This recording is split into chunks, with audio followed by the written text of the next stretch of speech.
Hi guys, welcome back. Today we're talking about one of the most famous women in history, Cleopatra. You've heard the name 100 times, the queen with the iconic eyeliner, the dramatic snake story, and the endless Hollywood movies. But here's the thing, most of what you think you know about her is either exaggerated, twisted, or straight up made up by her enemies. See, history books often reduce Cleopatra to the beautiful woman who seduced powerful Roman men. Sounds like a cliched romance plot, right? But the real Cleopatra, she was way more than just beauty. She was a strategist, a survivor, a negotiator, and a ruler who stood up to the biggest empire on earth, Rome. Think about it. How does one woman, ruling a relatively small kingdom, hold her own against the most powerful military machine of the ancient world? Cleopatra did it with intelligence, ambition, and yes, a little bit of drama. She spoke multiple languages, she understood politics better than most of her rivals, and she knew how to turn every situation to her advantage. And let's be honest, if her fame was only about looks, then why don't we remember her brothers or sisters? They were royals too, but only Cleopatra became a legend, because she played the game differently, and better. Her story has it all: ruthless family drama, alliances that could rival Game of Thrones, and love stories so intense, Shakespeare basically used them as free content. And her ending, let's just say it's one of the most dramatic exit scenes in all of history. So buckle up, because this isn't boring history class. This is Cleopatra's story, raw, powerful, and way more epic than you've ever been told. The royal soap opera Cleopatra wasn't born into a peaceful fairy tale palace. She was dropped right in the middle of a royal soap opera. The Ptolemaic dynasty, her family, ruled Egypt for nearly 300 years before her. Sounds impressive, but here's the catch. They weren't even originally Egyptian. They were Macedonian Greeks, descendants of Ptolemy I, one of Alexander the Great's generals who grabbed Egypt after Alexander's death. So imagine a Greek family ruling Egypt for centuries, marrying only within themselves to keep the bloodline pure. Translation: non-stop drama, endless betrayals, and more backstabbing than a Game of Thrones reunion episode. Brothers marrying sisters, sisters poisoning brothers, nephews plotting against uncles. The Ptolemaic family tree looked less like a tree, and more like a giant knot of chaos. Into this mess, Cleopatra VII was born around 69 BCE. She wasn't just another princess. She was destined to navigate a family where survival meant outsmarting your own relatives before they outsmarted you. Her father, Ptolemy XII, nicknamed Olitz, or the flute player, wasn't exactly Egypt's most respected ruler. People mocked him for being more interested in playing music than running the country. But he was smart enough to realize one thing: Egypt's survival depended on Rome, and that meant constantly bribing Roman politicians to keep his throne safe. This was the world little Cleopatra grew up in, a household of wealth and power on the surface, but chaos and instability underneath. From day one, she learned that a crown in her family was less of a prize and more of a ticking time bomb. Growing up different, Cleopatra's edge. Now here's what made Cleopatra stand out. Unlike most of her Ptolemaic relatives, she actually embraced Egypt. Her family had ruled for centuries but still acted like foreigners. They spoke Greek, worshipped Greek gods, and looked down on the Egyptian language and traditions. Cleopatra flipped the script. She became the first of her dynasty to actually learn Egyptian, along with several other languages. Ancient sources say she may have spoken as many as 9. That's like running a multinational company and being able to charm every client in their own tongue. Think about how powerful that is. While her brothers and sisters kept their distance from the people, Cleopatra leaned in. She positioned herself not as a foreign overlord, but as a true Egyptian queen. That was political genius. She built a connection with her subjects her rivals could never match. On top of that, Cleopatra wasn't just book smart, she was stage. She knew presentation mattered. She studied rhetoric, philosophy, science, and even medicine. But she also mastered the art of performance. Later in life, this ability to turn politics into theater would be her ultimate weapon, because Cleopatra understood one timeless truth: power isn't just about having it, it's about looking like you deserve it. So while her childhood may have been surrounded by palace intrigue, Cleopatra was quietly building her toolkit: brains, charisma, cultural fluency, and the ability to turn enemies into allies. She was preparing not just to survive her family's chaos, but to rule in a way none of her ancestors ever had. A kingdom in crisis. The cultural setup. By the time Cleopatra hit her teens, Egypt was in serious trouble. The glory days of the pharaohs were long gone. The Ptolemaic dynasty was weak, the treasury was drained, and Rome was circling like a hungry vulture. Her father, desperate to hold on to power, spent enormous amounts of money bribing Roman leaders just to keep his throne. That meant higher taxes, more unrest, and a kingdom on the edge of collapse. For Cleopatra, this wasn't just background noise, it was training. She saw firsthand how dangerous Rome was, how unstable her family was, and how fragile her kingdom's survival had become. Egypt still looked rich and glamorous on the outside: pyramids, temples, palaces, golden Nile harvests. But behind the scenes, it was struggling to keep its independence. Cleopatra grew up watching all of this. She saw her father exiled and then restored to power only because Rome said so. She saw her people angry at corruption and foreign control, and she understood something her relatives didn't. If Egypt was going to survive, its ruler had to be more than a figurehead. They had to be a negotiator, a strategist, and sometimes a performer bold enough to make even Rome pay attention. This was the stage. Cleopatra inherited a kingdom full of history, but drowning in problems, a family that couldn't be trusted, and a future that would require every ounce of her intelligence to navigate. Most people would have been crushed by that pressure. Cleopatra, she thrived on it. Power move with Caesar. If you thought Cleopatra's childhood was full of drama, wait until you hear how she pulled off one of the boldest comebacks in history. Because this, right here, is the chapter where an exiled queen, who seemed finished, re-entered the game with a move so theatrical, so dangerous, that it still gets talked about 2,000 years later. I'm talking about the legendary moment when Cleopatra rolled herself into a carpet and delivered herself straight to Julius Caesar. But before that iconic stunt, let's rewind to the mess that forced her to take such a risk. When Cleopatra's father, Ptolemy XII, died in 51 BCE, his will declared that his eldest daughter, Cleopatra VII, would rule jointly with her younger brother, Ptolemy XIII. Sounds simple, right? Except her brother was just a kid, barely 13 years old, and like most kids, he was under the control of ambitious advisors. At first, Cleopatra tried to rule alone. Early coins from this period only show her face, not her brother's. She signed documents without his name and presented herself as the sole ruler of Egypt, but in a royal family as toxic as hers, that kind of independence was dangerous. Soon enough, her brother's advisors, especially a scheming court official named Pothinus, began whispering into the young boy king's ear, "Your sister is stealing the throne. She doesn't care about you. She wants to rule Egypt all by herself." The boy, of course, believed it, and just like that, a power struggle began inside the palace. Within 2 years, the situation exploded. Cleopatra was forced out of Alexandria, her own capital city, and sent into exile. Imagine that: one day you're queen of Egypt, the next day you're running for your life across the desert. But Cleopatra wasn't about to fade into history as just another victim of her family's endless power games. Exile hardened her. While her brother's advisors celebrated their victory, Cleopatra was already plotting her return. She raised a small force of loyal troops, gathered allies from neighboring regions, and waited for the perfect moment to strike back. But here's the problem: her little army was nothing compared to her brother's. She needed something bigger. She needed someone powerful enough to change the game completely. And as fate would have it, the most powerful man in the world was on his way to Egypt. His name, Julius Caesar. Caesar, at this point, was already a living legend. He had just defeated his rival Pompey in a brutal Roman civil war. Pompey, desperate, fled to Egypt seeking safety, but the young King Ptolemy XIII made a fatal mistake. Trying to impress Caesar, Ptolemy's advisors had Pompey assassinated the moment he arrived. They thought Caesar would be grateful. Instead, he was horrified.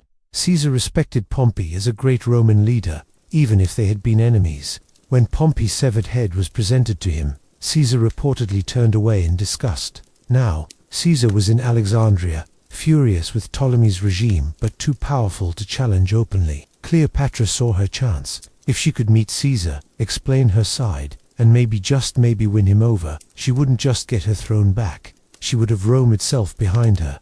But there was one tiny problem: she couldn't exactly walk into the palace. Her brother's guards were everywhere, and if they spotted her, she'd be killed on the spot. So Cleopatra came up with a plan so daring, it sounds like something out of a Hollywood movie. Under the cover of night, she slipped back into Alexandria with one trusted servant. Together, they made their way toward Caesar's quarters. To get past the guards, Cleopatra had herself rolled up inside a carpetor, possibly a linen sack, depending on the historian, and carried through the palace gates as a delivery. The guards let the servant through, never suspecting that the Queen of Egypt was hiding inside the bundled dot. And then came the moment of truth. Inside Caesar's private chambers, the servant unrolled the carpet, and out tumbled Cleopatra.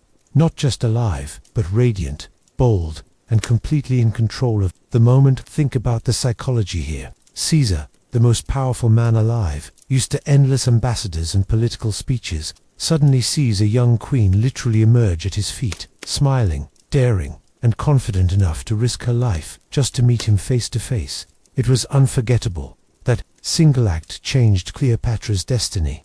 Ancient writers couldn't agree on what exactly captivated Caesar. Was it her intelligence, her charisma, her beauty, or simply the sheer audacity of her stunt? Whatever it was, it worked. Cleopatra had caught his attention, and from that moment, Caesar was on her side. The alliance was struck quickly. Caesar promised to support Cleopatra's claim to the throne, and in return, Egypt would remain loyal to Rome and to him personally. But this was more than just politics. Cleopatra and Caesar became lovers. And for Cleopatra, this wasn't only romance, it was strategy. She understood that with Caesar at her side, her position was unshakable. Rome wasn't just the most powerful empire in the world. It was the empire that had the power to decide who sat on Egypt's throne. By aligning herself with Caesar, Cleopatra wasn't just regaining her crown. She was securing Egypt's survival. Of course, her brother didn't see it that way. Ptolemy XIII and his advisors were furious.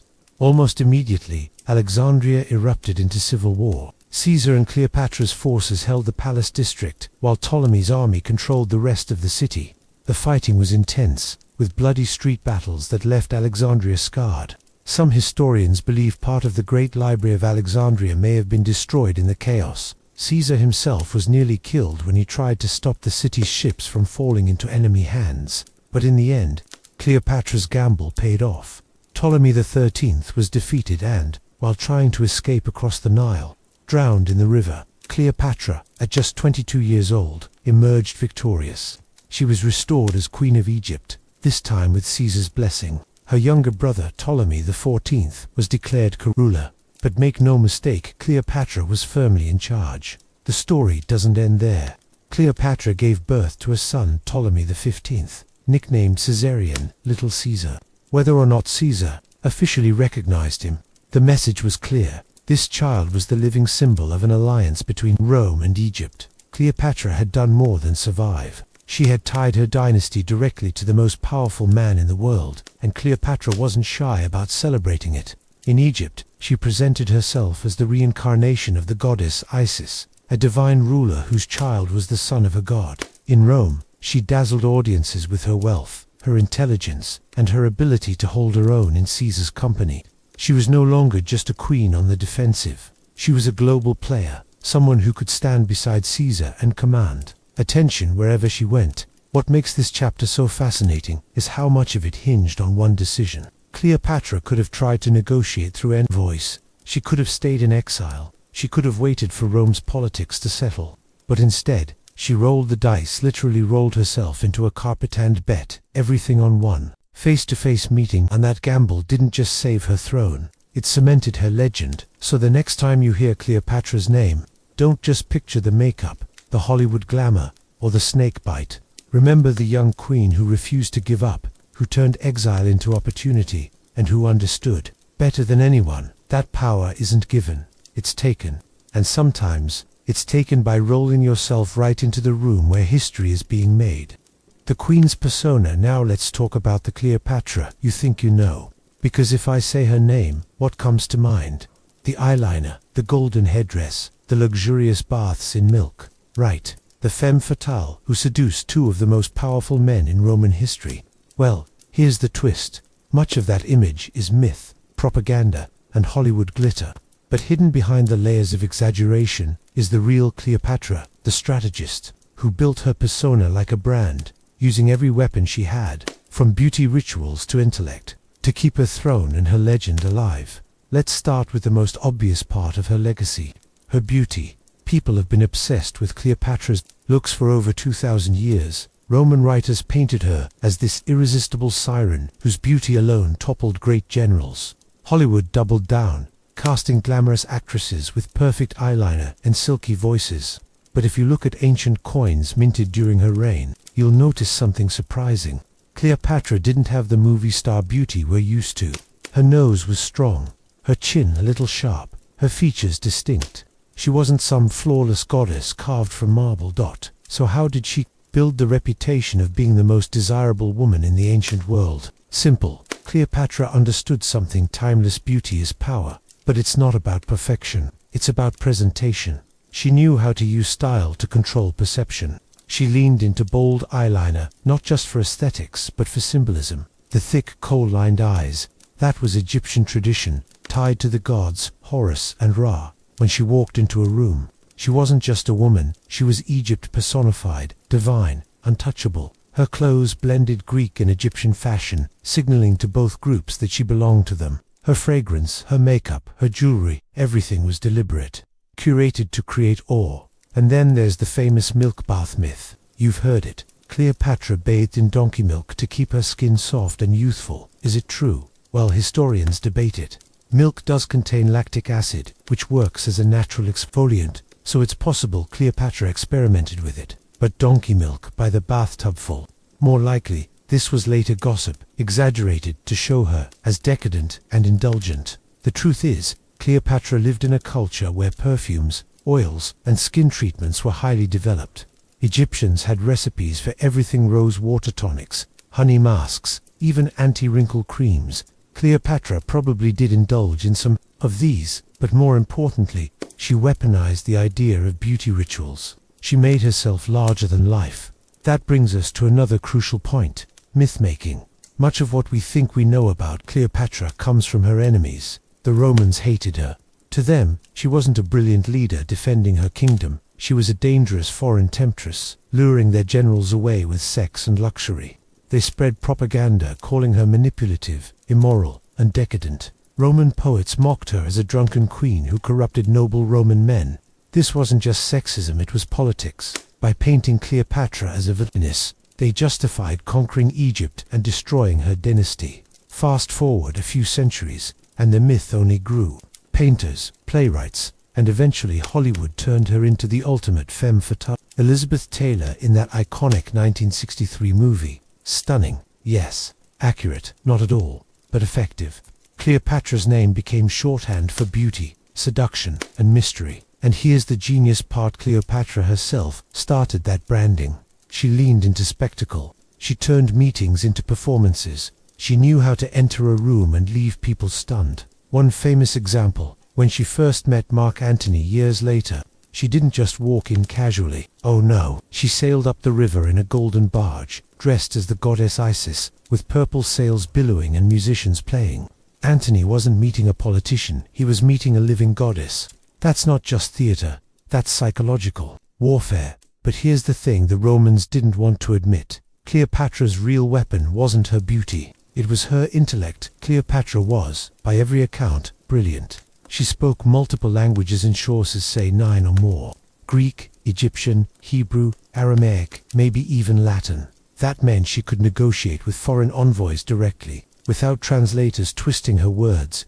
In a world where rulers were often figureheads, she was hands-on, engaging personally in diplomacy, trade, and governance. She studied philosophy, rhetoric, astronomy, and medicine. She wasn't just quoting poets at dinner parties. She was running a kingdom during one of the most turbulent times in history. When she talked, even Rome's finest minds listened. Plutarch, one of the most famous historians of the ancient world, admitted that her charm lay not just in her looks but in her voice, her wit, her conversation. She could disarm you with words faster than an army with swords. Think about the psychology. Julius Caesar, a man in his 50s, hardened by decades of war, didn't fall for Cleopatra just because she was beautiful. He had seen beauty. He had mistresses, but Cleopatra offered something else: intellectual partnership. Conversations that sparked curiosity. strategies that matched his own ambition. The same with Mark Antony. These were men at the top of the world, surrounded by Cleopatra was someone who could challenge them, engage them, make them feel understood. That's not seduction by looks. That's seduction by intellect. And that's where Cleopatra flips the stereotype. History tries to reduce her to the woman who seduced Caesar and Antony. But if you look closer, it's the opposite. She used relationships not as a weakness but as leverage. She didn't chase them, they needed her just as much. Egypt was wealthy, strategically placed, and Cleopatra made herself its irreplaceable face. She turned her persona into Egypt itself. Attack her, and you attack the land of the pharaohs. Let's circle back to the myths one last time. Did Cleopatra have beauty hacks? Yes, perfumes, oils, maybe even milk baths. But were those the reasons she held power? No. Her true genius was in combining appearance with intellect. She understood that ruling wasn't just about armies and taxes, it was about narrative. She wrote her own story, exaggerated it when necessary, and made sure her enemies were always reacting to her image, never defining it without her say. That's why Cleopatra still fascinates us today. Not because of how she looked, but because of how she crafted a persona so powerful that it survived 2,000 years of slander, propaganda, and reinvention. She wasn't just the last pharaoh of Egypt. She was the first influencer of history. Someone who mastered the art of self-branding long before Instagram or TikTok. So next time you hear about Cleopatra's beauty, remember this. She wasn't the prisoner of her looks. She was the architect of her legend. A woman who understood that power isn't just about ruling people. It's about capturing their imagination. And on that front, Cleopatra is still undefeated. After Julius Caesar's assassination in 44 BCE, the political map of Rome cracked open like shattered glass. Every senator, every general, every ambitious man saw an opportunity to grab power. Out of that chaos emerged three giants: Octavian, Caesar's adopted heir; Lepidus, the forgettable one; and Mark Antony, Caesar's right-hand general and one of the most charismatic figures Rome had ever produced. Antony wasn't like Caesar. He wasn't the careful chess player, always thinking 5 moves ahead. Antony was fire, reckless, brave, charming, and dangerously unpredictable. Soldiers adored him because he fought alongside them, drank with them, and lived like them.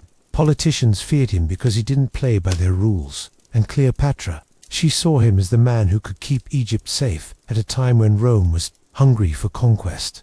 Their first meeting in 41 BCE has gone down in history as one of the greatest theatrical entrances ever staged. Antony summoned Cleopatra to the city of Tarsus to explain her loyalty. For most rulers, that was a dangerous order.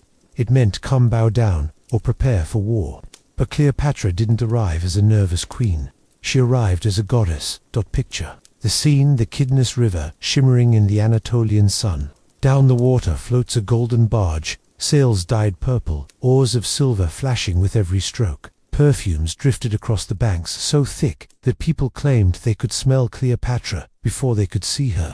She herself sat beneath a golden canopy, dressed as the goddess Isis, surrounded by boys dressed as cupids, fanning her with peacock feathers. Musicians played, incense burned, the crowd gasped. This was not diplomacy. This was theater. Antony, the battle-hardened general who had seen blood spilled across continents, was stunned. Cleopatra knew exactly who she was dealing with. Antony loved spectacle, he loved indulgence, and he loved confidence. Cleopatra gave him all three in one dazzling performance. When Antony invited her to dine with him, Cleopatra flipped the script and invited him instead.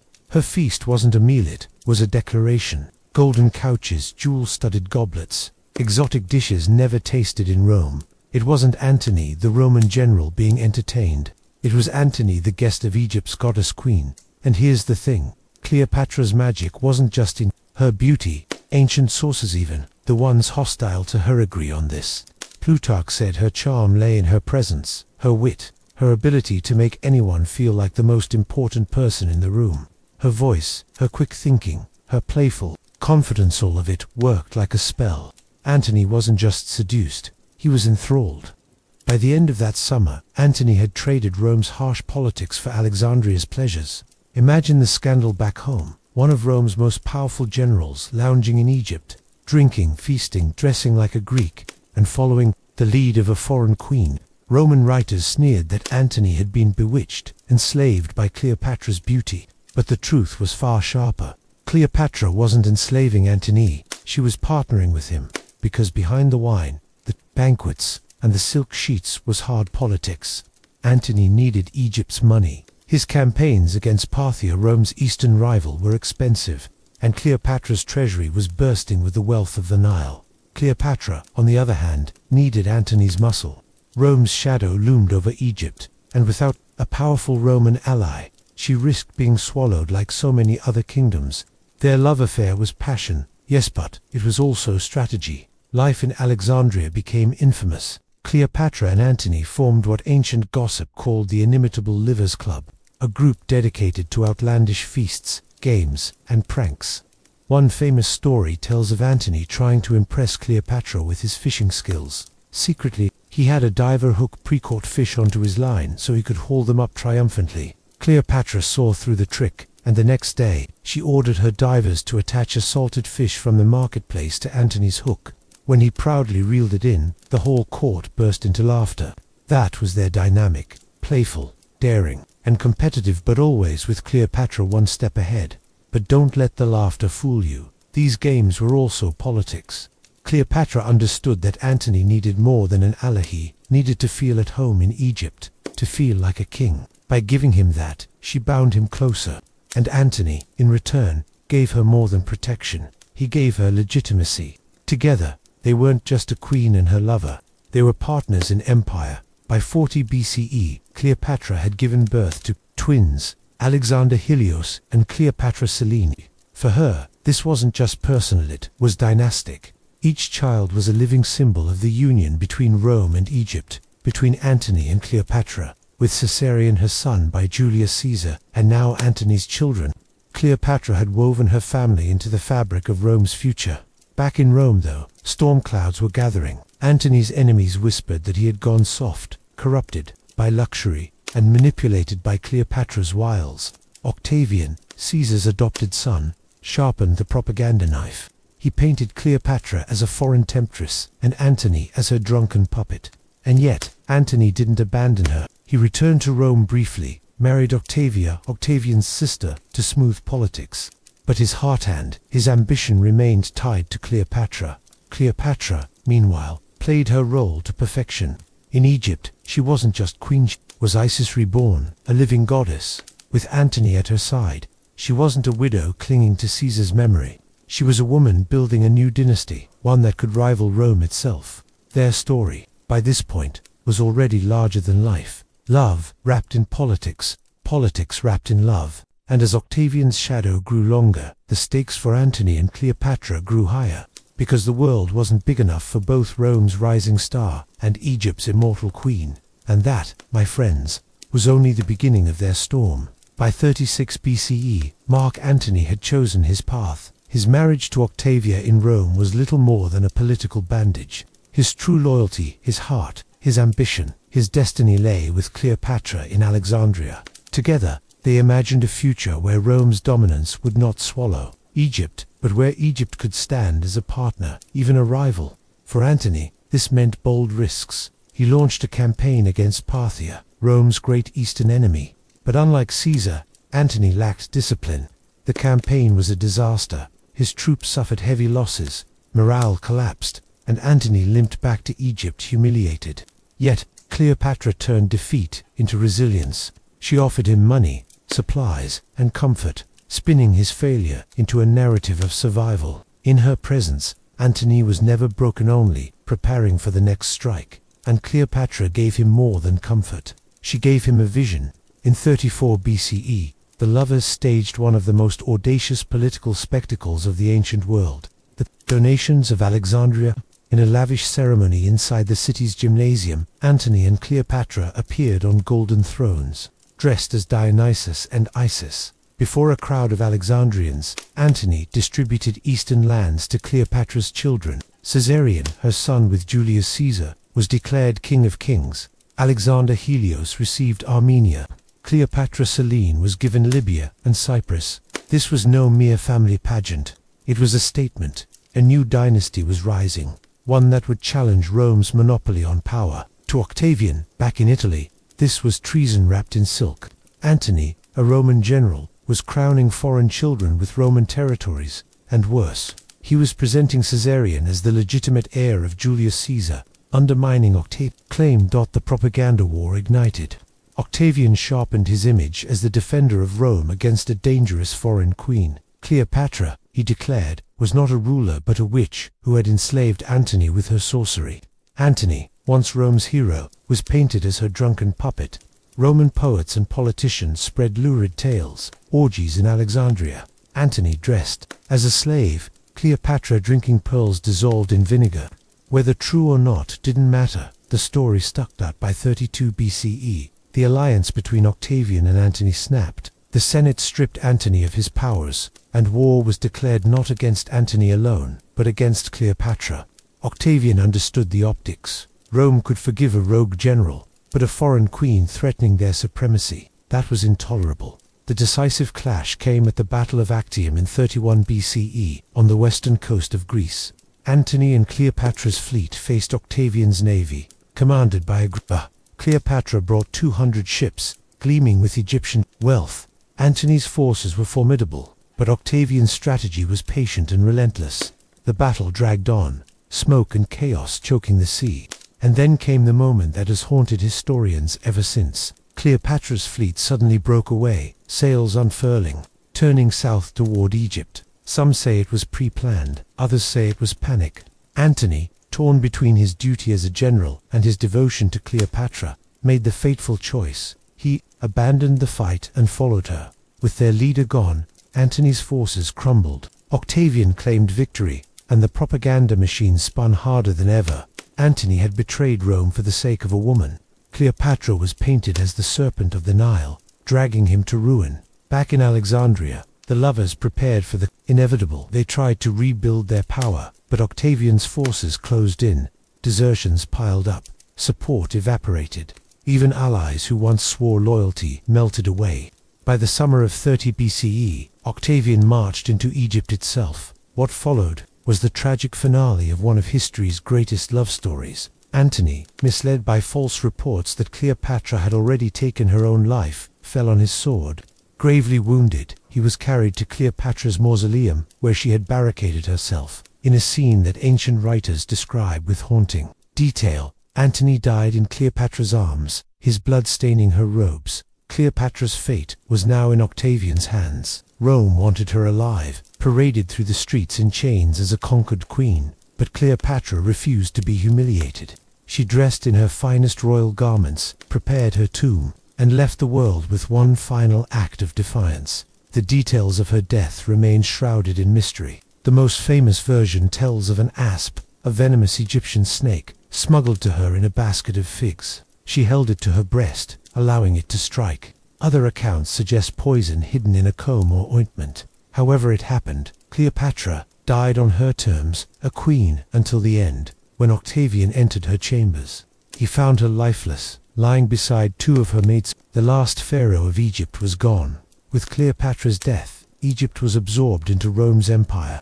Caesarion was executed, ending the Ptolemaic dynasty. Antony and Cleopatra's children were taken to Rome, raised under Octavian's sister, and Octavian himself, the man who destroyed them, returned to Rome in triumphs, soon to be crowned Augustus, the first emperor of Rome. Yet despite Octavian's efforts to smear her legacy, Cleopatra endured, not as the temptress Rome painted her, but as a woman who dared to fight for her throne, her family, and her vision of power. She matched wits with the greatest men of her age, loved fiercely, ruled boldly, and died defiantly. Cleopatra and Antony's story is not simply about romance, it is about ambition, politics, betrayal, and the price of defiance. Their love burned so brightly that 2,000 years later, we still tell their tale. And in that sense, Cleopatra truly achieved what she wanted most: immortality.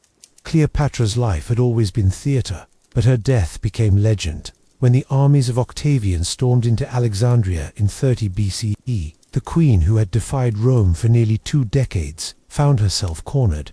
Her lover, Mark Antony, lay dead by his own hand, and Egypt's once proud independence was now at the mercy of Rome's rising master. But Cleopatra, true to form, refused to exit history quietly. Octavian, the cold strategist who would soon call himself Augustus, understood the value of optics. He had fought not just a war of swords, but a war of stories. For years, his propaganda had painted Cleopatra as a dangerous temptress, a foreign witch who had seduced Rome's hero into betraying his people. Now, with victory in his grasp, he wanted to parade her through Rome in chains, a living trophy of conquest, a spectacle to cement his triumph.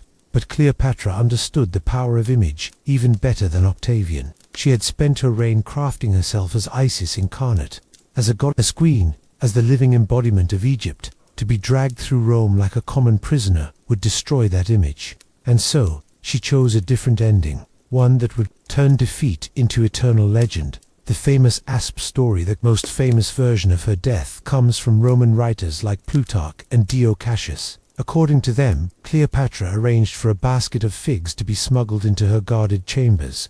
Hidden inside was an asp, a venomous Egyptian snake. After bathing and dressing in her royal finery diadem on her head, robes of gold and purple reached into the basket, allowed the serpent to strike, and lay down to die. When Octavian's soldiers broke into her chamber, they found her lifeless body lying on a golden couch, her 2 loyal handmaidens dead at her side. The snake, they claimed, was nowhere to be seen, either slipped away or hidden under the figs. The imagery was perfect.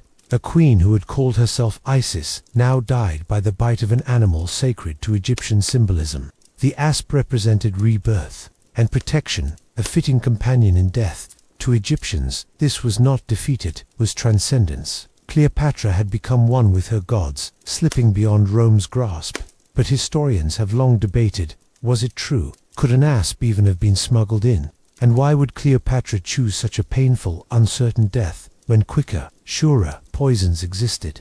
Alternate theories. 1. The poison ointment theories. Some sources claim Cleopatra used a poisoned comb or a vial of ointment. By applying it to her skin or pricking herself, she could die swiftly and with dignity. This method fits with what we know about Egyptian expertise in toxins. They were masters of pharmacology, blending plants and venoms with deadly precision. 2. The needle or hairpin. Others suggest she carried a hollow hairpin laced with poison, hidden in her elaborate hairstyle. When the time came, she simply scratched herself, delivering the fatal dose. It would have been discreet, elegant, and easily concealed from Octavian's guards. 3. The political murder theory. And then there's the most controversial possibility, that Octavian himself allowed or even ordered her death. To him, Cleopatra, alive, was a liability. She could inspire rebellion, embarrass him in Rome, or refuse to play the role of trophy. Dead, however, she became the perfect symbol of his victory. Plutarch himself hinted that while the official story was suicide, many believed Octavian's men quietly assisted. In the end, the truth remains lost. What survives is not certainty but myth that Cleopatra herself may have engineered. Cleopatra's final performance. What makes Cleopatra's death so enduring is not the method, but the message. She dressed in her royal regalia before, dying not like a defeated prisoner, but like a goddess preparing for ascension. This was theater, staged for eternity. Octavian may have conquered Egypt, but Cleopatra ensured that history would never see her as his victim. She denied him his ultimate propaganda prize, the sight of Egypt's queen humbled before Rome. Instead, she left the world an unforgettable tableau. The serpent, the golden couch, the queen serene in death. In that sense, Cleopatra's final act was not suicide, was authorship. She wrote the ending of her story, ensuring it would echo for millennia. Octavian's narrative versus Cleopatra's myth. After her death, Octavian wasted no time controlling the narrative. In Rome, poets and historians vilified her. Horace called her a fatale monstrum, a deadly monster. Virgil hinted that she was a fury from the east. Propertius sneered at her mad ambitions. To Rome's new emperor, Cleopatra was a cautionary tale, a dangerous woman whose seductions nearly toppled the Republic. And yet, this smear campaign backfired in a way Octavian never imagined. Because while Romans wrote of Cleopatra with disdain, they could not stop writing about her. Their obsession immortalized her. The very propaganda meant to erase her instead gave her eternal life in the imagination of the world. From history to legend, Cleopatra became more than a queen, she became a myth. Over centuries, writers, artists, and dramatists reshaped her story. Shakespeare turned her into the tragic heroine of Antony and Cleopatra, a woman of infinite variety, whose charms made age cannot wither her, nor custom stale her infinite variety. Painters from the Renaissance to the Romantic era obsessed over her death scene, portraying her pale and beautiful, reclining with the asp at her breast. In the 20th century, Hollywood crowned her anew. Elizabeth Taylor's Cleopatra dazzled audiences in 1963, dressed in glittering costumes that cost millions, turning the Queen into a pop culture icon of beauty and excess. Even today, novels, plays, and films retell her story, each version reflecting the fantasies and fears of its age. But at the heart of all these versions remains the same magnetic truth: Cleopatra was unforgettable. Why her death still fascinates. Why does Cleopatra's death captivate us more than her life? Perhaps because it is the perfect collision of power, love, and tragedy. She was a woman who matched wits with Caesar, loved Antony, ruled Egypt, and defied Rome. And yet, in the end, she chose how to exit. Her death asks questions that resonate even today. Was she a victim of empire, or a master strategist who shaped her own fate? Did she die for love, for pride, for politics, or for all three? Was she crushed by history, or did she transcend it? Every generation answers differently. To the Romans, she was a warning. To Shakespeare, a tragic heroine. To feminists, a symbol of female agency. To modern Egypt, a reminder of its ancient grandeur. Immortality achieved. Octavian became Augustus, Rome's first emperor. His power shaped the ancient world. His dynasty lasted for centuries. And yet today, outside scholars, who remembers Octavian as a man? He is a name in textbooks, a shadow behind marble statues. Cleopatra, on the other hand, lives on. Her name conjures images instantly: the serpent, the queen, the beauty, the intellect, the lover, the goddess. She has been called many things: seductress, strategist, witch heroine, but above all, she has been remembered, and that, in the end, was her true victory. Octavian won the war, but Cleopatra won eternity. Cleopatra's life had always been theater, but her death became legend. When the armies of Octavian stormed into Alexandria in 30 BCE, the queen, who had defied Rome for nearly 2 decades, found herself cornered. Her lover, Mark Antony, lay dead by his own hand, and Egypt's once proud independence was now at the mercy of Rome's rising master.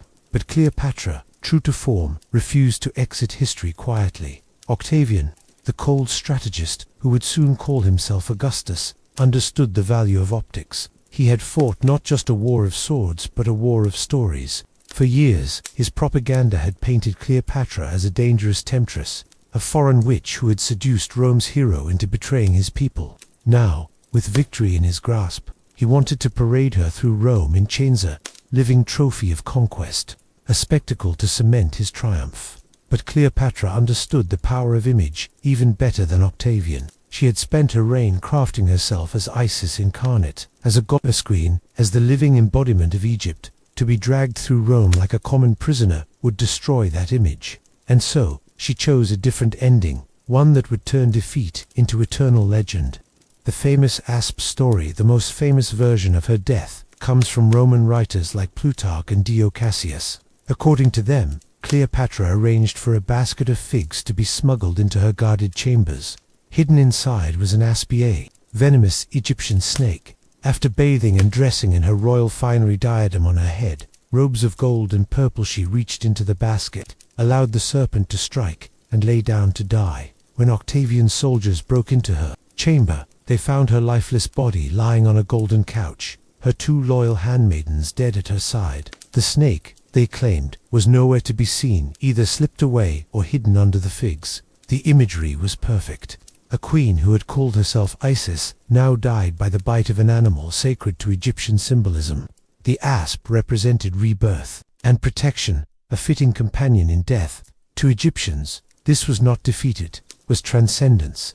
Cleopatra had become one with her gods, slipping beyond Rome's grasp. But historians have long debated, was it true? Could an asp even have been smuggled in? And why would Cleopatra choose such a painful, uncertain death, when quicker, surer poisons existed?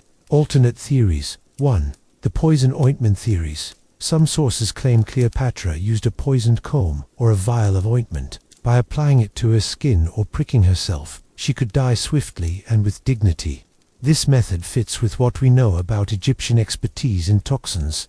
They were masters of pharmacology, blending plants and venoms with deadly precision. Point 2. The needle or hairpin. Others suggests she carried a hollow hairpin laced with poison, hidden in her elaborate hairstyle. When the time came, she simply scratched herself, delivering the fatal dose. It would have been discreet, elegant, and easily concealed from Octavian's guards. 3. The political murder theory. And then there's the most controversial possibility, that Octavian himself allowed or even ordered her death. To him, Cleopatra, alive, was a liability. She could inspire rebellion, embarrass him in Rome, or refuse to play the role of trophy.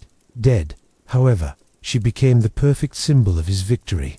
Plutarch himself hinted that while the official story was suicide, many believed Octavian's men quietly assisted.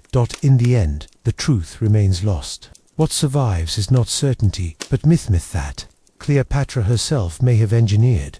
Cleopatra's final performance. What makes Cleopatra's death so enduring is not the method, but the message. She dressed in her royal regalia before dying, not like a defeated prisoner, but like a goddess preparing for ascension. This was theater, staged for eternity.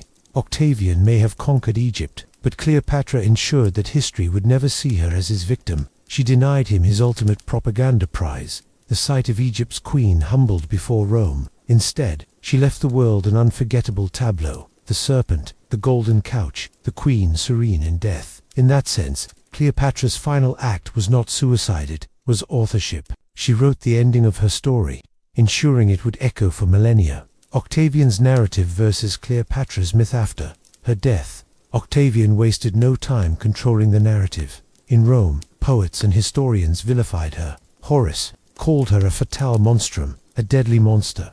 Virgil hinted that she was a fury from the east. Propertius sneered at her mad ambitions. To Rome's new emperor, Cleopatra was a cautionary tale, a dangerous woman whose seductions nearly toppled the Republic. And yet, this smear campaign backfired in a way Octavian never imagined. Because while Romans wrote of Cleopatra with disdain, they could not stop writing about her.